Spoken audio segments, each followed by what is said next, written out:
Halo teman-teman, kembali lagi dengan aku AS. Sudah lama kayaknya aku nggak upload video. Oke, kembali lagi dengan aku, orang Jawa yang logatnya Madok. Dalam video kali ini, aku akan merekap alur cerita film berjudul American Traitor, The Trial of Axis Sally 2021. Oke, langsung saja lanjut ke rekap alur cerita filmnya. Jadi, film ini terinspirasi oleh tokoh bernama Mildred Gillespie. Beliau merupakan aktor penyanyi. Mildred Gillespie ini merupakan orang yang berkebangsaan Amerika.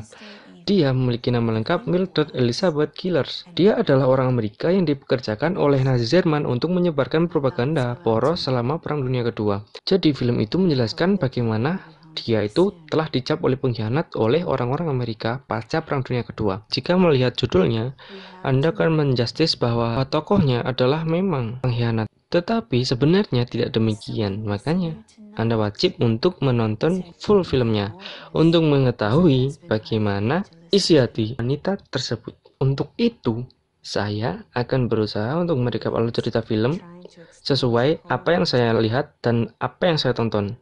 Dan selamat menyaksikan. Film dibuka dengan mempertontonkan rekaman dokumenter beserta siaran radio dari Mildred Gillespie, di mana dalam rekaman tersebut Mildred Gillespie mengatakan bahwa intinya, "Hei Amerika, kamu jangan coba-coba untuk menyerang Jerman, soalnya Jerman itu adalah negara yang enggak terkalahkan loh." Nah, jadi jangan coba-coba untuk menyerang, karena kalau kamu menyerang, tentara Jerman akan menyambutnya secara meriah oleh militer yang tangguh, dan kau Amerika tidak akan bisa mengalahkannya. Jadi jangan sia-siakan nyawamu. Nah, sebenarnya itu ditujukan untuk tentara Amerika biar moral dan mentalnya turun. Selanjutnya, biar negara Amerika itu tidak coba-coba berperang melawan Nazi Jerman. Nah, begitulah intinya. Ini kan diambil dari kisah nyata. Tentunya orang Amerika pada saat itu ya kesel juga dong. Soalnya kenapa sih? Nah, itu kok bisa seorang wanita penyiar radio kok ngomong kayak gini ya? Kan kesel pasti. Jadi kayak menganggap Amerika adalah bangsa yang remeh, sehingga nggak akan bisa melawan Jerman. Nah, seperti itu. Pada 1945, Nazi Jerman berhasil dikalahkan oleh Amerika dan sekutunya. Itu menandakan bahwa Perang Dunia Kedua telah usai. Selanjutnya, memperlihatkan dua orang tentara Amerika memberhentikan Mildred Gillespie yang akan kabur dari bangunan tua, dan tentara itu menangkapnya dan film baru dimulai. Kita ditunjukkan koran cetakan pada saat itu yang berisi Axis Sally atau Mildred Gillespie tertangkap. Seorang pengkhianat radio Nazi, Axis Sally tertangkap di Berlin, Jerman.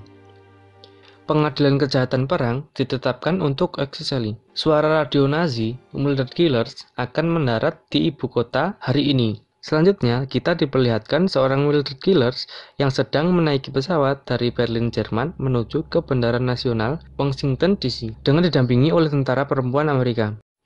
Selanjutnya, tadi kan 1945 pasca Perang Dunia Kedua. Nah, selanjutnya film itu mundur ke 1941 di Berlin, Jerman. Jadi, dapat dikatakan bahwa film ini alur ceritanya maju mundur. Pada tahun 1941, Mildred Gillespie menemui teman kuliahnya dulu yang bernama Max yang bekerja sebagai direktur program Zona Amerika Serikat. Dia menjanjikan kalau Mildred Gillespie akan dipekerjakan menjadi penyanyi di Jerman. Pada saat itu, Max mempertemukan Mildred Gillespie dengan Charlie beserta grup bandnya. Tepat di waktu tersebut, Mildred Gillespie mempertunjukkan suaranya dalam bernyanyi. Suaranya enak semua. Mildred Gillespie itu disebutnya MG aja. Jadi selanjutnya MG bertemu dengan Pak Joseph Goebbels yang merupakan Menteri Propaganda Reich Jerman. Pada pembuka pembicaraan, Pak Joseph membaca biografi dari MG dari sejak ia lahir, nama keluarganya, riwayat pendidikan, dan riwayat pekerjaan yang pernah ditempuh oleh MG.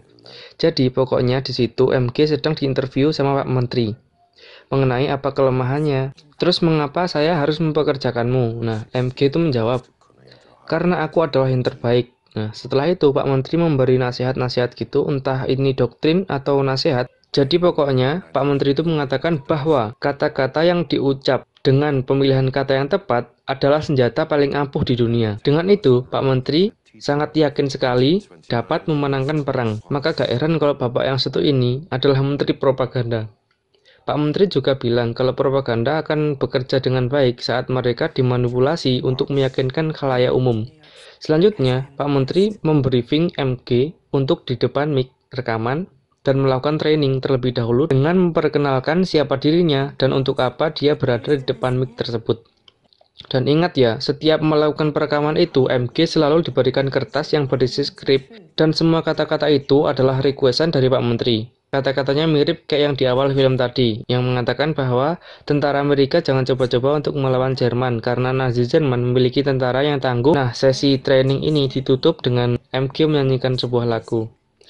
Melihat kecantikan dan kemampuan MG, Pak Menteri merasa kagum dan penasaran juga dengan suara MG saat diranjang. Jen gendeng menteri ini. Selanjutnya, alur cerita maju ke tahun 1948. Jadi ini pasca Perang Dunia Kedua di Washington DC, di mana memperlihatkan video dokumenter asli kedatangan MG dengan pesawat ke Bandara Nasional Washington DC. Saat turun, MG sudah disambut oleh para inspektur Ladusing untuk segera diadili ke pengadilan. Adegan langsung berpindah ke US Federal District Court atau bahasa Indonesianya ya Pengadilan Distrik Amerika Serikat gitulah ya. Jadi itu adalah sidang umum Pengadilan Federal Amerika Serikat. Nah, adegan berada di ruangan Pak James Laughlin. Ya itulah pokoknya namanya. Sebut saja Pak pengacara itulah ya. Dia merupakan calon pengacara Axel Sally. Axel Sally ini merupakan julukan Mildred Gillers. Pak pengacara sedang berbincang dengan Elva. Di situ dia berbincang-bincang menjelaskan bahwa Pak pengacara itu pernah memiliki catatan buruk dalam menghadapi kasus, yaitu pernah dituduh menjadi dalang terbunuhnya seorang hakim saat menangani sebuah perkara. Tetapi Pak pengacara tak terbukti bersalah. Soalnya pada saat itu Pak Hakim meninggal karena jantung koroner. Adegan beralih ke Mildred Gillers atau Axel Sally yang pada saat itu berada di sel tahanan. Ia merasa ragu kalau Pak James ini bisa menjalankan perannya dengan baik. Hal itu terlihat saat Pak pengacara menemui MG untuk membuat perjanjian kontrak, tetapi MG ini masih ragu kalau Pak pengacara ini bisa membantunya untuk menjawab 8 tuduhan kepada MG bahwa MG telah menjadi pengkhianat negara Amerika pada saat Perang Dunia Kedua dengan menjadi pengisi siaran radio Nazi yang menyebarkan propaganda ketakutan bagi bangsa Amerika pada saat Perang Dunia Kedua. Nah, pasca Perang Dunia Kedua ini MG adalah orang yang paling dibenci oleh bangsa Amerika dan kemungkinan terbesar hukuman pidana yang dijatuhkan ke MG adalah hukuman mati jika MG dan pengacaranya tidak bisa membuktikan bahwa MG tidak bersalah atas 8 tuntutan tersebut. Pada saat di jalan menuju mobilnya, Pak pengacara ditemui oleh seorang pria bernama Billy Owen yang memberitakan bahwa salah satu pegawai Pak pengacara yang bernama Tommy ditahan di penjara atas sebuah kasus, dan si pemuda ini memiliki niat atau minat untuk mengisi meja kekosongan pegawainya Pak pengacara itu.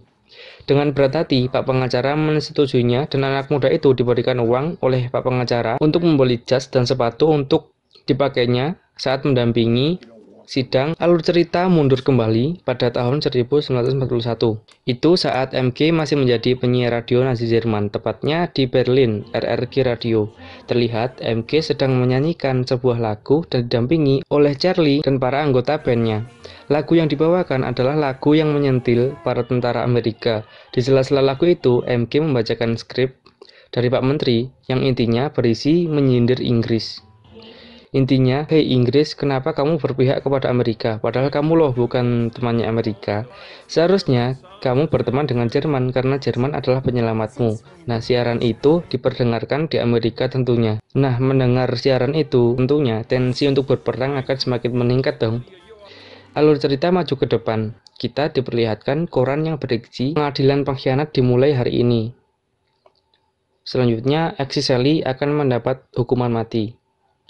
Axel Sally akan menghadapi hukuman mati. Adegan ini tepatnya pada 25 Januari 1949 di ruang pengadilan distrik federal Amerika Serikat, di mana Pak pengacara ketemu dengan Elva, yang kemungkinan Elva ini adalah orang yang melamar bekerja tapi ditolak tadi ya. Sekarang si Elva malah bekerja menjadi penuntut di pengadilan dong. Soalnya penuntut ini pastinya orang-orang yang tidak suka sama Axel Sally atau Mildred Gillers sebetulnya. Selanjutnya, si MG keluar dari penjara dan akan segera menempati tempat duduk yang telah disediakan. Tempat duduk sebelah kiri yang ada 2 deret orang itu merupakan juri. Jurinya berjumlah 12. Dan meja sebelah kanannya Pak pengacara itu diisi oleh 3 orang, itu adalah para penuntut. Serta Pak Hakim yang bernama Edward M. Curan adalah hakim yang memimpin jalannya persidangan. Juga sudah memasuki ruangan. MC mengatakan bahwa ini adalah masalah Amerika Serikat versus Mildred Killers.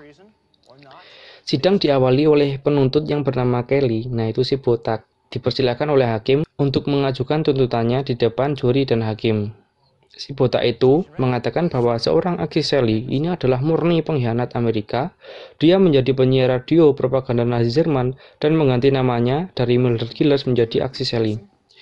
Dia mengganggu mental dan psikis para tentara perang Amerika dan menyebabkan 400.000 lebih pria Amerika terbunuh dalam perang, gitu katanya. Maka dari itu kejahatan ini harus diadili dengan keras. Nah, sang hakim lalu mempersilahkan si pengacara yang bernama Pak James melakukan pembelaan, namun ia meminta Billy untuk membacakan pembelaannya. Tetapi ternyata tulisan yang ditulis Pak James itu unik dan menggelitik, yang intinya pembela tidak akan berkomentar atas tuntutan tersebut. Singkat cerita, sidang berakhir dan tidak menghasilkan apa-apa. Alur cerita mundur kembali pada saat Perang Dunia Kedua. Kita ditampilkan kembali video dokumenter perang dan rekaman siaran radio Axis Shelley. Kita diperlihatkan juga koran yang berisi tentang deklarasi perang Jerman versus Amerika lah tentunya. Setelah siaran berakhir, si Axis Shelley dengan didampingi Max, Axis Shelley merasa kok gini amat ya skripnya, dengan raut muka yang menyesal gitu karena telah membaca skrip itu. Menurut pemahaman Axis Shelley, soalnya pada saat itu Amerika kan negara yang netral, tetapi Jerman dan sekutunya, kenapa kok mancing-mancing Amerika untuk ikut terlibat dalam perang? Setelah dia berbincang dengan Max, pengawal Pak Menteri membawa Axis Shelley menuju ruangan Pak Menteri karena dirasa yang dilakukan Axis Shelley tidak sesuai dengan apa yang diminta oleh Pak Menteri.